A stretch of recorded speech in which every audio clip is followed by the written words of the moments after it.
variable general de frecuencia, que se define como NWC. Este espectro es SPAR, ¿no?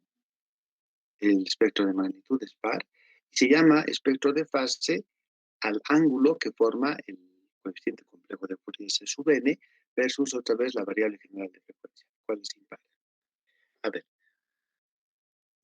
¿cómo lo voy a especificar aquí para que se vea mejor? El espectro de magnitud es par, entonces el espectro de magnitud es par y el espectro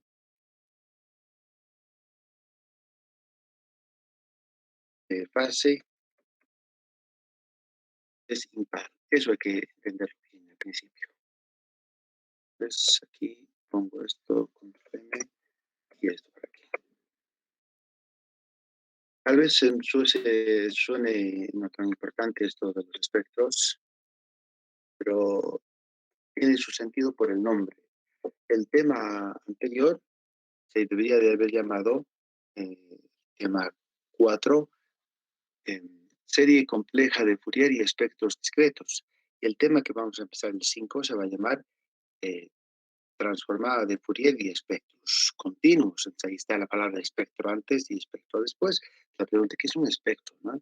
Entonces, miren, bien resumido, un espectro no es más que un gráfico donde se intenta estudiar cuál es el comportamiento del coeficiente, pero no el coeficiente propiamente dicho, porque el coeficiente es un complejo, ¿no? Y si estudiamos los números complejos es un lío hacer los mapeos. Lo que vamos a hacer es estudiar el tamaño del complejo. Por eso estas dos raíces es el módulo del complejo versus la variable general de frecuencia que se denota por n omega 0. Y obviamente, dado un complejo, aquí yo estaría estudiando el tamaño del complejo a medida que n va variando, obviamente. Y también a medida que n va variando, el complejo va a definir un ángulo, porque un complejo, recuerden, en el plano complejo, es un vector, ¿no? Y un vector tiene magnitud, tamaño y tiene ángulo. Entonces, esos dos conceptos se los liga, se los vincula con la palabra espectro de magnitud y espectro de fase. Bueno, lo que ahora voy a hacer solamente son unos gráficos muy rápidos. Quiero rápidamente salir de acá, pero voy a salir indicando bien clarito por qué estos espectros, por qué son discretos. ¿Qué es discreto? Dice alguno. La nota que aparece en su Cardex es discreta, porque la nota es un número entero que va variando de 0 a 100.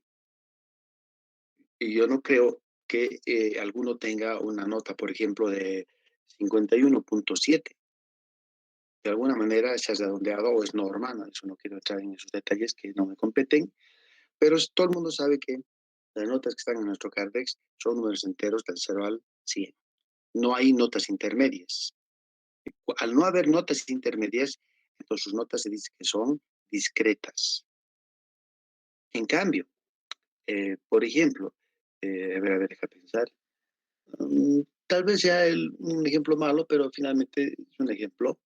Si nos medimos la temperatura con estos últimos termómetros, la temperatura no necesariamente nos va a dar un número entero, ¿no? Creo que ya viene con decimales.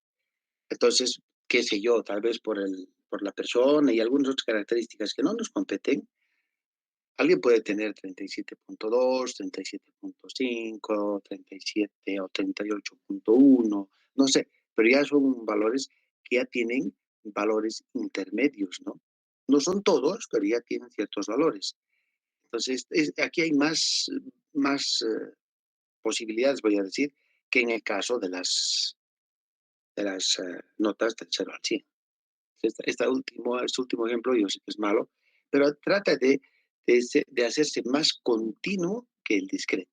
Pero un ejemplo continuo.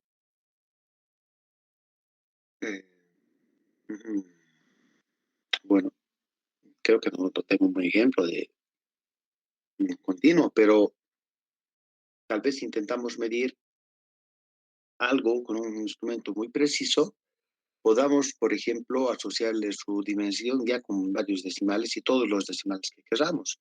Entonces, el ejemplo mejor que se refiere a lo que es continuo son los números reales, ¿no? Por ejemplo, ¿cuántos números reales hay del 0 al 1? Infinitos, ¿verdad? Entonces, ahí se ve lo del continuo versus lo discreto. En el intervalo 0 a 100, pues hay 100 valores, ¿no? 101, incluyéndolo al 0. Pero no hay más. En cambio, del 0 al 1 hay infinitos valores si los considero continuos. Entonces, esa es la idea de discreto y continuo. Intuitivamente estoy segurísimo que todo el mundo entiende qué es discreto y qué es continuo. Entonces, cuando uno habla de una serie, los espectros son discretos. ¿Por qué son discretos? A causa de este n, este que está acá. Como n va tomando valores 0, 1, 2, 3, 4, etcétera, etcétera, y también los negativos, los valores que toma la variable general de frecuencia son discretos. Digamos, entre dos consecutivos no hay, porque los valores que hay entre dos valores consecutivos dependen de n. Y como n solo te va a aportar 1, 2, 3, 4, etcétera, etcétera, no hay un punto intermedio porque n es un número entero. Entonces, en ese sentido se entiende que los espectros son discretos. Bueno, sus gráficos, ¿cómo son? No están en el otro mundo. Ejemplo, consideremos esta función. De alguna manera, en algún momento, no sé cuándo, ya se le ha hallado a este pulso una serie compleja de Fourier. El valor de A sub 0 ha sido menos, C sub 0, perdón, ha sido menos un cuarto, y C sub n es la expresión que está entre llaves, esto es el C sub n, este es el número complejo C sub n, y esta es la base. Recuerde que cuando yo tengo un número complejo Z de la forma A más BI, con A y B números reales, el módulo del complejo, que se pone en dos rayitas, es simplemente la raíz cuadrada de la parte real al cuadrado, más la parte imaginaria, solo B, no entra ahí, al cuadrado. Entonces, esto es todo lo que todo el mundo ya sabe y yo no debería de... Por eso es un repaso. Eso es un módulo. Y el ángulo del complejo, denotado por el simbolito que ven a continuación, es decir, esto dice el ángulo del complejo Z, pues se calcula de dos maneras. Un complejo, A más BI, literalmente es un vector, ¿no? Si A es cero, el complejo se llama complejo puro y se dibuja BI hacia arriba o menos BI hacia abajo. Entonces, si el A es cero, el ángulo que forma es, al dibujarse hacia arriba, el ángulo es 90 grados, representado aquí por más pi medios. Y si se lo dibuja hacia abajo, por menos pi medios. Pero si A fuese cero, y si no es cero, entonces existe la parte real. En consecuencia, el complejo tiene un ángulo que se calcula como el arco tangente de B sobre A. Por eso que A tiene que ser no nulo, porque no toleramos división por cero. Ya que si A fuese nulo, entonces el vector sería en el eje vertical y el ángulo sería 90 o menos 90 grados. Eso es todo lo que uno tiene que saber sobre un complejo, su tamaño, su magnitud y su ángulo. Nada más que eso. Bueno, pues, a ver, vamos a ver qué le hacemos a este pulso y en consecuencia al coeficiente para encontrar sus espectros. Bien, en este ejemplo que he puesto entonces, C sub 0, como ya les he dicho, es menos un cuarto, y C sub n es lo que está entre llaves. Aquí, C sub n es lo que está entre llaves. Quiero el tamaño del complejo. C sub n, ¿cuál es un complejo? Miren, esta es la parte real y esta es la parte imaginaria sin i. Entonces, el módulo de mi complejo simplemente es la raíz cuadrada de la parte real al cuadrado más la parte imaginaria sin la unidad imaginaria al cuadrado, y este es el módulo. Lo que hay que hacer es dibujar esta función que está en negro. Y fíjense que esta función que está en negro, n es la variable. Pi es una constante, 3.14, 15, 90, etc. Pero n es un valor que va tomando, es un valor entero. Entonces, los valores que me va a dar el módulo dependen de n, y como n es entero, entonces, para ciertos valores vamos a calcular módulo. No le podemos dar a n el valor de un medio, porque n, insisto, es un valor entero. Bien, hemos hecho un poquito de álgebra que no nos ha costado nada y hemos llegado a esta fórmula. Casi nada. Básicamente me he olvidado, no he puesto corchetes ni llaves y he puesto puros paréntesis redondos porque ella no quiere hacer cálculos de otra forma. Y como este es un número real, C sub 0 es un número real, el módulo de un número real simplemente es el valor absoluto y es un cuarto. Entonces, aquí hemos hecho una pequeña tablita en la cual estoy calculando el tamaño del complejo para ciertos valores de n. Miren, n va a tomar el valor 0, más menos 1, más menos 2, 3. No hay un, digamos, 3.7, porque n no toma esos valores. N solo toma valores enteros. En consecuencia, su gráfico solo es en ciertos puntos. Y en un punto intermedio no hay. Por eso el gráfico es discreto. Nada más que eso. Simple como eso. Bueno, para cero ya te he dicho que el módulo de C sub 0 es un cuarto, pero un cuarto en decimal es el 25. Aquí está. Nada más que eso. Cuando n vale 1 o n vale menos 1, si uno hace calculadora, digamos, programa esto en su calculadora, y a n le da el valor 1 positivo o 1 negativo, le va a dar ese decimal, 0.188. Y no importa si es para más 1 o para menos 1. Por eso aquí he puesto por aquí, he dicho, el espectro de magnitudes par. Si es par, vale lo mismo en un positivo que en un negativo. Y eso ustedes lo pueden comprobar si hacen calculadora y grafican o memorizan esto en su calculadora. Le dan a n el valor de más 2 o menos 2, les da el mismo valor. Más 3 o menos 3 les da este otro. Y así todos los valores que quieran. Y creo que hasta aquí hemos hecho más que suficiente. El gráfico es así. Como el gráfico es par, el gráfico es simétrico con respecto del eje vertical, ¿no? Eso es par. Entonces, para 0 es 0,25, por aquí, está por aquí, en el segmentito rojo. Para 1, pero no es 1, 1 por omega 0. Si se han olvidado, la variable general de frecuencia es n omega 0. Y en nuestro caso, omega 0, ¿cuánto vale si el periodo es 2? Si el periodo es 2, omega 0 es 2pi sobre 2pi. Entonces, la variable general de frecuencia sería n por pi. Cuando n vale 1, estoy en pi. Si n vale 2, 2pi, 3pi, 4pi, 5 y así sucesivamente. Y aquí menos pi, menos 2pi, etcétera, etcétera, etcétera. La escala en el eje horizontal es la variable general de frecuencia, que es un múltiplo entero de pi. Entonces, en estos valores, solamente en estos valores voy dibujando, voy poniendo estas alturas y entendiendo que esta, entre comillas, curva que yo pueda dibujar uniendo estos puntos con línea punteada, porque no puede dibujarse con una continua, ya que este es discreto, no es continuo. La curva que yo simule poner en el lado derecho sería exactamente en el lado izquierdo, porque el gráfico es par.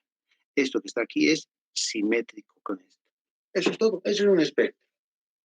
Entonces, nomás es para que ustedes sepan qué es un espectro y sepan lo principal, que el nombre tiene mucho sentido cuando se le llama espectros discretos. Bueno, nada más que eso. Ahora me voy al espectro de fase. Eh, este es mi complejo, ya se los he dicho. Este es un vectorcito. Un vector forma con el eje horizontal un ángulo. Quiero calcular el ángulo para los diferentes valores que va tomando n. Entonces, aquí ya te dice cómo se calcula, dado un complejo, cómo se encuentra su ángulo. Primero tienes que saber cuándo el complejo, perdón, cuando nuestro complejo tiene una parte real nula. Cuando eso suceda, voy a dibujar mi complejo y va a formar un ángulo de 90 grados, porque cuando A es 0, el complejo se dibuja solo en el eje vertical, en el eje Y. Apunta hacia arriba, el ángulo es 90 grados. Apunta hacia abajo, a partir del origen, el ángulo es menos 90 grados. Eso quiere decir esto. Y cuando el valor de A, la parte real, sea no nula, su ángulo lo voy a obtener con el arco tangente.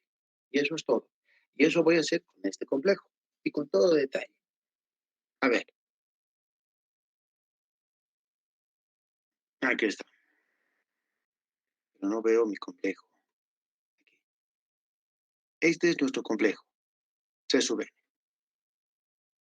Si ustedes se fijan, esta es la parte real. Si yo borro esta unidad imaginaria, eh, bueno, aquí así le pondría, no me hace mal. Esta sería la parte imaginaria, lo que está en negro, ¿no? Entonces la pregunta es, ¿cuándo se anula la parte real? Miren cómo está hecha la parte real. ¿Cuándo eso se hace cero? Para que esta parte real se anule, es decir, este corchete se haga cero, porque el denominador no se va a poder anular. Si el corchete se anula, es que n tiene que tomar un valor especial.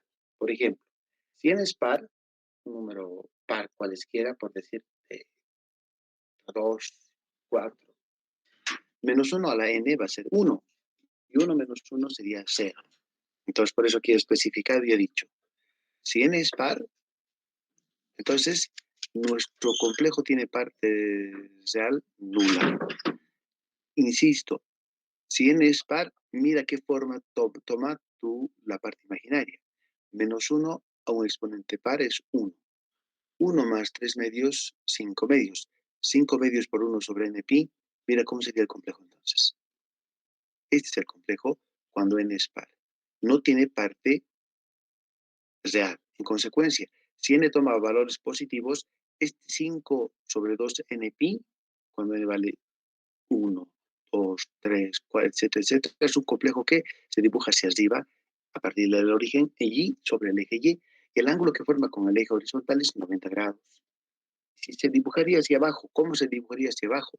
Si n toma el valor de menos 2, menos 1, menos 3, entonces a partir del origen se dibujaría sobre el eje Y apuntando hacia abajo, porque la flecha sería menos algo. El ángulo a partir del eje X sería menos 90 grados. Por eso es fácil de ver. Y eso creo que aquí lo he anotado también, aquí está correcto. Si n es par y positivo, el ángulo que forma es 90 grados, pi medios.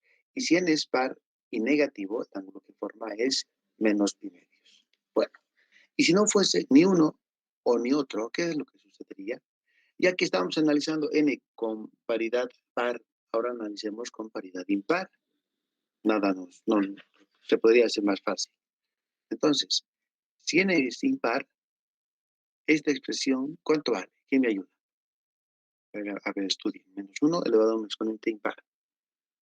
Menos 1 a la 1, menos 1 a la 3, menos 1 a la 5, etcétera, etcétera.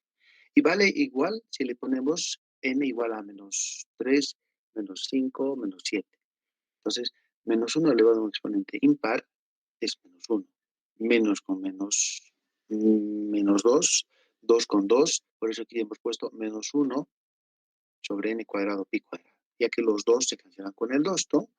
Recuerda que, insisto, esto es menos 2, cuando n es impar. 2 con 2 y el menos, ahí está. Aquí, ¿qué valor toma esto cuando n es impar? Menos 1 elevado a un exponente impar es menos 1. 3 medios menos 1, un medio. Un medio por 1 sobre 2 sobre n pi, 1, 2, n pi i. Esta sería la forma del complejo cuando n toma valores impares. Si n toma valores pares, mi complejo se llama complejo puro.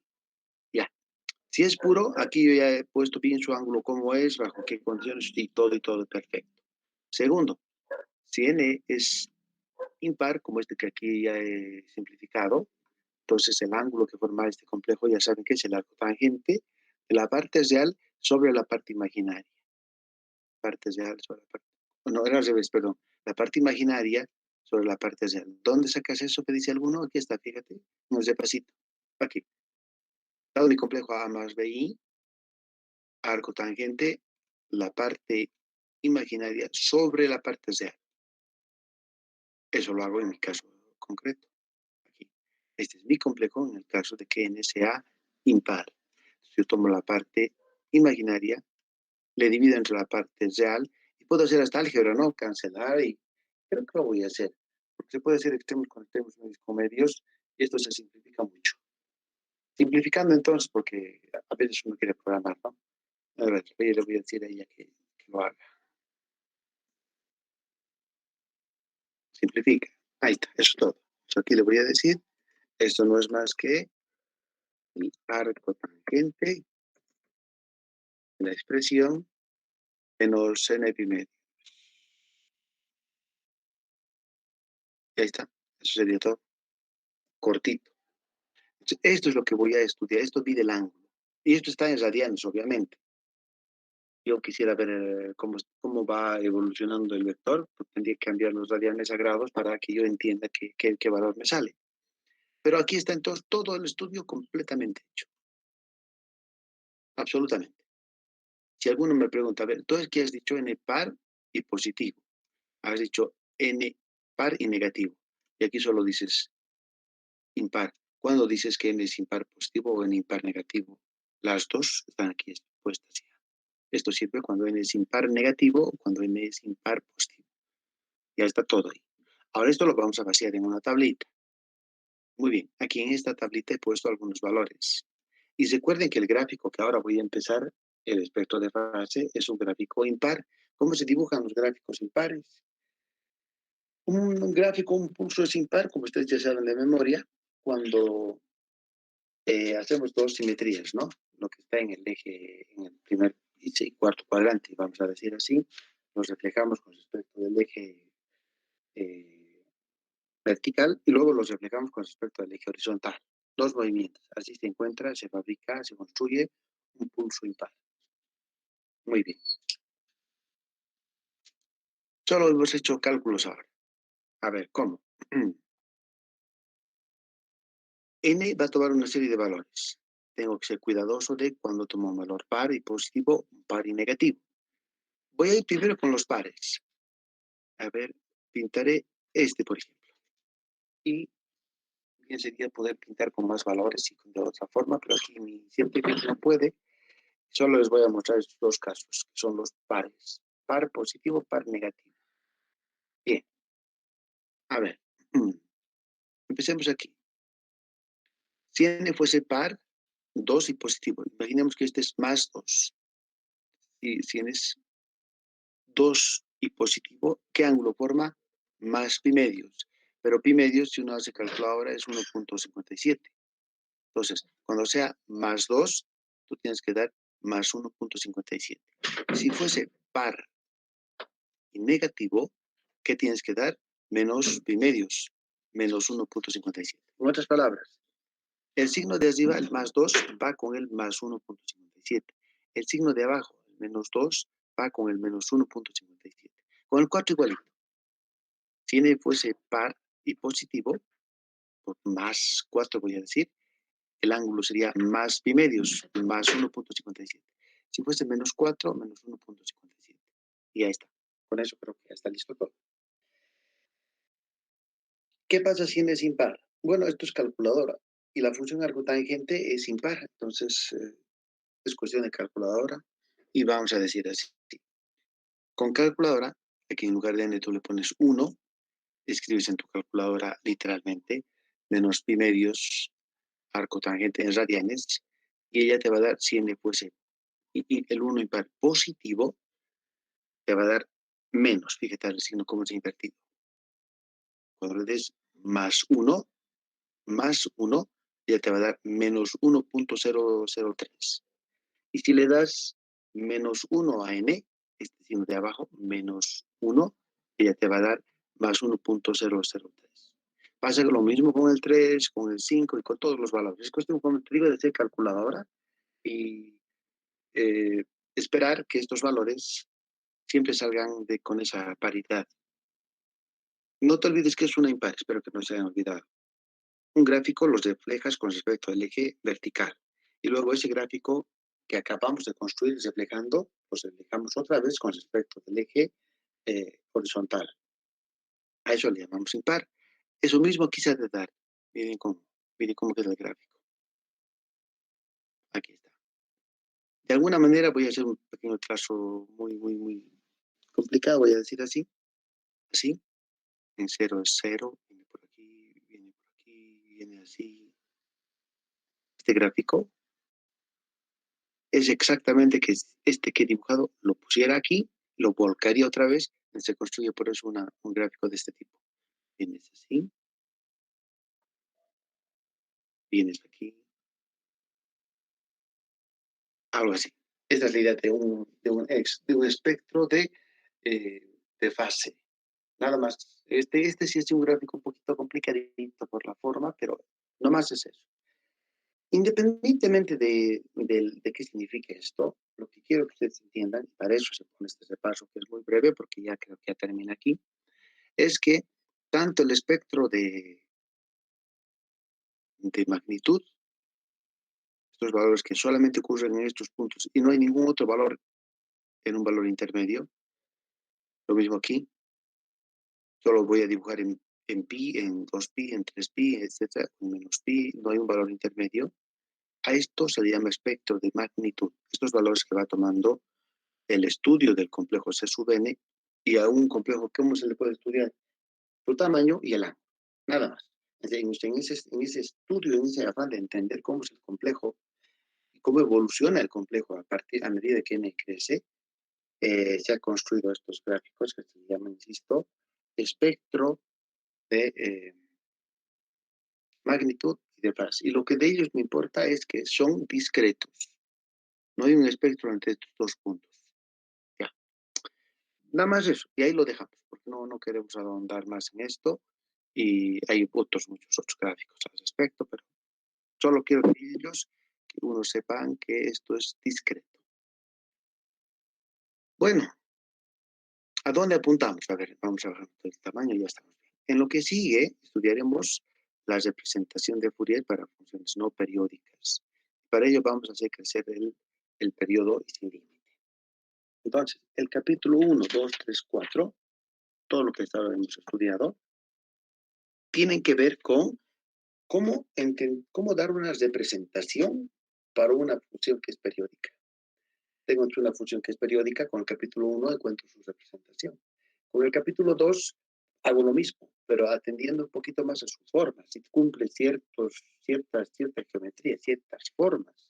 Capítulo 3, utilizando la diferenciación, pero aún así yo estoy con una función periódica y le estoy asociando una representación, una matemática, voy a decir así. Y en el capítulo 4 estoy exactamente volviendo a hacer lo mismo, pero desde el punto de vista complejo. Pues capítulo 1 al 4 es trabajar con funciones periódicas. Del 5 para adelante es decir, ¿y qué pasaría si nuestra función no fuese periódica? ¿Cómo Fourier aún así puede buscar una representación? Eso es. Esa es la expresión asociada esa es la idea detrás de una transformada de Fourier. ¿Cómo asociar una representación para un pulso no periódico? Eso es. Entonces, por eso aquí en esta notita hemos dicho, ya que sabemos estudiar o conocemos mucho sobre funciones periódicas, ¿cómo podría yo pasar de una que es periódica a una que no es periódica? Porque para las periódicas, entre comillas, yo ya lo sé todo. De las no periódicas es la que estoy queriendo aprender, estudiar. La mejor manera de hacerlo había sido eh, haciendo que el periodo crezca sin límite. A ver, dice uno, veamos. Voy a explicar este paso. ¿Cómo es que haciendo crecer el periodo sin límite nos salimos del ámbito de las funciones periódicas? A ver, tengo aquí un buen ejemplo. Este es el buen ejemplo. Tenemos esta función. Podemos poner cualquier función, pero con esta creo que vamos a empezar muy bien. Vale 1 de 0 a 1 y de 1 a t vale 0. Esta es una función periódica con periodo t. ¿Qué pasaría entonces si yo intento estudiar esta función para periodos 2, 4, 8 y al infinito? Bueno, si el periodo vale 2, entonces debes dibujar 1 de 0 a 1, como está en este gráfico pequeñito, y de 1 a 2, porque el periodo vale 2 en el primer inciso, entonces la función sería 0. Entonces 1, 0, 1, 0, 1, 0, y ustedes tienen ahí la onda cuadrada. Bueno, eso no es nada nuevo. Para esta función que tenemos en la pantalla, puedo hallar su serie con el capítulo 1, puedo utilizar su serie con diferenciación, puedo hallar su serie compleja, tengo recursos. Bien, nada nuevo es. ¿Qué pasa si yo dibujo esto ya no con periodo 2, sino con periodo 4? Una potencia de 2, literalmente. Bueno, estará de entenderse que ahora de 1 a 4 es la que se va a anular, pero de 0 a 1 sigue valiendo 1. El gráfico luce así. De 0 a 1 es 1, y ahora de 1 a 4 se hace 0. 1, 0. 1, 0. Y así sucesivamente. Fíjense cómo la distancia entre dos pulsos se está separando, ¿no? Ahora el periodo es 4. Cuando el periodo es 8, ya pues uno va a ver que la distancia entre dos pulsos va a crecer más todavía. Y creo que aquí tengo otro gráfico. Ahí está 8. Mucho más separado que antes. Voy a bajar así nomás para que se vea todo. Ahí está. Cuando el periodo es 1, periodo 2, periodo 4, intuitivamente las señales se están separando, ¿no? Cuando el periodo sea infinito, me quedaría esta señal y no hay más función. Reitero, este gráfico es cuando el periodo es 2, este es cuando el periodo es 4, 8, y ya no tengo que dibujar más.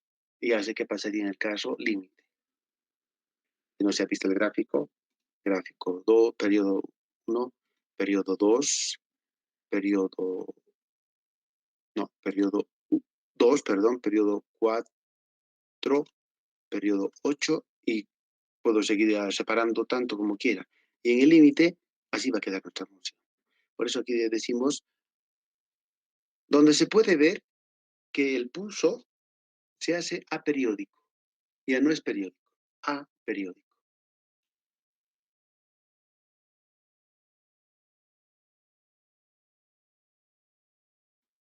Aperiódico cuando el periodo tiende a infinito. Además, y esta es la parte más importante para que el tema tenga ese nombre exacto, los espectros se hacen continuos. Ahora los espectros son continuos. Antes los espectros, ¿se acuerdan? Eran discretos. Ahora no. Primero que nada, la función deja de ser periódica y en consecuencia sus espectros se hacen continuos. Uno va a decir, ¿por qué pasa esto? Pues la explicación es muy simple y la vamos a mostrar. A ver, si volvemos un poquito hacia arriba, los espectros con estos vamos a quedar. En la variable general de frecuencia aquí, W, usted sabe que era n omega 0, ¿no? Entonces, este es un valor donde sucede este espectro, este es el siguiente, este es el valor donde sucede el siguiente valor de la variable, este sería 2pi, 3pi, 4pi, 5pi, etcétera, ¿no? Entonces yo tomo un valor donde ocurre un espectro y el inmediato anterior, y veo qué distancia hay aquí. Como ustedes pueden ver en este caso concreto, esto va de pi en pi, por eso esto es pi, 2pi, 3pi, porque va de pi en pi. Pero en un caso general, ¿qué distancia hay entre dos espectros continuos? Dos espectros consecutivos. A ver, veamos. Observemos que la distancia entre dos espectros este es un espectro, un n omega 0, un punto donde ocurre la señal, y les resto el inmediato anterior. Por eso es n-1 omega 0. La variable general de frecuencia, recuerda, es n omega 0. Para un n dado, este es el valor de la variable en un n dado. Y en un valor inmediato anterior, el que está a su izquierda, n-1 omega 0. Si estudiamos esta diferencia para ver qué distancia hay entre dos espectros, esa distancia me hace dar cuenta de que, evidentemente, como esta distancia existe, el espectro es discreto, pues, porque esta distancia se mide. Y si hacemos álgebra, omega 0 por n cancela con n omega 0, pero quedaría menos de más omega 0. Entonces, la distancia sería omega 0. Por eso en el ejemplo anterior va de pi en pi. Pero omega 0, la variable, el espectro fundamental, se define como 2pi sobre el periodo. Y como al hacer este gráfico hemos hecho que el periodo tiende a infinito, este valor t al tender a infinito es tan grande que su inverso es tan pequeño, y esta expresión que mide la distancia entre dos espectros tiende a cero. Entonces ahora es como decir, aquí arriba estos espectros van de pi en pi. A medida que el periodo tiende a infinito, esta distancia que hay entre estos dos espectros consecutivos ya no existe, ya es casi cero. Es literalmente, no existe ya. Entonces ya no van a haber estos espacios sin llenarse, ahora va a ser todo continuo y la curva existirá como tal. Por eso es que aquí entonces la conclusión importante es que eh, observemos que la distancia entre dos espectros tiende a cero cuando el periodo tiende a infinito. Por eso, entonces se va a decir que el título de este tema va a ser Transformada de Fourier y espectros continuos. Y eso es lo que aquí se ha dicho además, ¿no? Aquí. Además, los espectros se hacen continuos. En efecto, esto es porque si observamos la distancia entre dos espectros consecutivos, esta distancia que hay entre dos espectros se hace infinitesimal a medida que el periodo tiende a infinito. Eso se puede ver. Esas dos son los dos puntos más importantes que van a dar lugar al estudio de lo que vamos a llamar transformada de Fourier. Bien, como han visto, hasta el momento he hecho que el periodo crezca sin límite, se vaya al infinito, para que yo tenga una idea intuitiva de cómo una función aperiódica puede aparecer, puede salir. Dos, he visto también que los espectros que antes eran discretos ahora ya se hacen continuos. Tres, este es el punto más importante. Ya que he estudiado qué es lo que le pasa a la función cuando el periodo tiende al infinito, quiero saber qué le sucede a su serie. Por eso aquí la gran pregunta es, ¿y la serie de Fourier cómo cambia, cómo se transforma cuando el periodo tiende a infinito? Porque ya sé que cuando yo tengo un pulso periódico, sé que si el periodo tiende a infinito, ese pulso deja de ser periódico, en primer lugar. Segundo, teniendo mi pulso periódico, sus espectros dejan de ser discretos, se hacen continuos. Tercer punto, y el punto más importante, ¿y qué pasa con la serie de Fourier cuando el periodo tiende a infinito? La respuesta es la representación de la serie de Fourier, la representación compleja, se transforma en una nueva fórmula que se va a llamar transformada de Fourier. Y eso da lugar a esta definición. Hay cálculos que entre este punto, entre este símbolo y la definición de, hay una serie de unos cuantos pasitos que he omitido por tiempo y que se quitan, pero he preferido que darle una característica algebraica y decir definimos y decimos, dada una función f, una función real evaluada, se va a llamar transformada de Fourier o la transformada de Fourier se denota y define por esta f de Fourier, que es un operador que actúa sobre una función f y el resultado va a ser una función que depende de la variable general de frecuencia, omega, y que se calcula como esa integral, la integral que tienen al lado, f por la exponencial en menos i omega t. Es decir, no se ve muy bien aquí, pero si aumenta el tamaño lo van a ver. Aquí está este signo menos. Entonces, dada una función f, tú me das una función del tiempo, que depende del tiempo arbitraria, y su transformada de Fourier es esto. A esto le voy a llamar transformada. Ya que la transformada es un operador, por eso es f de Fourier, f actuando sobre una función que depende del tiempo y transformando mi función a una otra función que depende de la frecuencia. Y la forma de encontrar esta nueva función es resolviendo esta integral. El camino de vuelta será definiendo lo que es la transformada inversa de Fourier. La transformada inversa de Fourier va a ser todo lo contrario a la anterior. Será entonces una otra función, f también, pero por ser inversa le vamos a poner e de la menos 1, que es una función, un operador que actúa sobre la transformada, devolviéndonos la función original y que se calcula según esta integral. Fíjense bien los signos, cómo el signo negativo en la exponencial va para la transformada, cómo el signo negativo, y el signo positivo para la transformada inversa. Esto es a lo que le llamamos eh, transformada de Fourier. En lo que nos quede, el jueves y el viernes, vamos a trabajar ahora sobre esto. Entonces, aquí hay tres preguntas importantes que se han respondido. Teniendo una función periódica, ¿qué le pasa a la función si el periodo tiende a infinito? ¿Qué le pasa en qué sentido? ¿Cómo es su geometría? Primera respuesta. la función deja de ser periódica. Segunda respuesta, los espectros dejan de ser discretos, se hacen continuos. Y, y última cuestión, ¿qué le pasa a su serie de Fourier? Su serie se transforma en una doble integral. Una parte de la integral se llama transformada y la otra parte se le llama transformada inversa. Y pues vamos a abundar en ejemplos desde el jueves y viernes, haciéndonos ahora diestros en, dada una función que depende del tiempo, cómo yo le puedo asociar, cómo puedo resolver esta integral y en consecuencia, cómo le puedo asociar su transformada de Fourier. Y después veremos, dado una transformada de Fourier, cómo encontrar la función original con la transformada inversa. ¿Y para qué sirve hacer estos cambios? ¿Para qué sirve a una función yo cambiarla por otra que depende de la frecuencia? Qué se logra con eso? Esta es la idea de lo que es transformada de Fourier. Hay otras transformadas, ¿no? No es la única. Cada una tiene sus bondades y sirve para diferentes áreas. El objetivo máximo que le vamos a dar aquí va a ser la resolución de ecuaciones diferenciales parciales, no, ordinarias nomás. Y una clase de ellas. Y esto se aplica en muchas otras cosas más, ¿no? Da inclusive origen a la transformada rápida. Pero van a ver ustedes en su carrera que se va a usar muy a menudo lo que es la transformada de Fourier.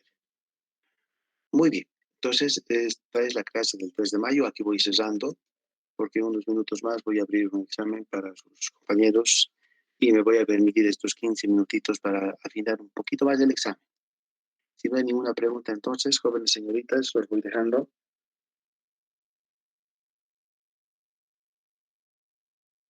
Todo perfecto.